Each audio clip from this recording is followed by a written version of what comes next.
C'était sa 4e allocution depuis le début de la crise sanitaire. Ce soir, pour le président de la République, le déconfinement s'accélère.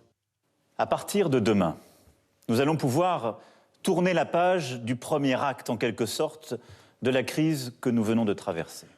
Depuis la levée partielle du confinement le 11 mai dernier, tous les indicateurs sont au vert. Seule l'Île-de-France, la Guyane et Mayotte restaient classés en orange. Demain, 15 juin, l'Île-de-France passera en vert. Conséquence, les cafés et restaurants parisiens vont pouvoir rouvrir leurs salles dans les prochaines heures. Autre annonce importante, les déplacements entre pays européens seront possibles dès demain. Les voyages dans les pays hors Union européenne et où l'épidémie est maîtrisée seront quant à eux autorisés à partir du 1er juillet.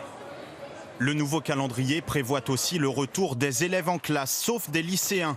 Le 22 juin, dans une semaine, les écoles et les collèges seront à nouveau obligatoires, selon les règles de présence.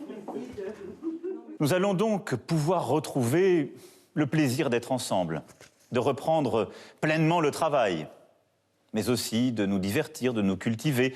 Nous allons retrouver pour partie notre art de vivre, notre goût de la liberté. En somme, nous allons retrouver pleinement la France. Emmanuel Macron l'a également confirmé, le second tour des élections municipales se tiendra bien le 28 juin prochain. Les visites dans les maisons de retraite longtemps interdites seront également à nouveau autorisées. Mais le président prévient, le virus n'a pas disparu et selon ses mots, il faudra pour longtemps encore vivre avec lui et respecter les règles de distance physique.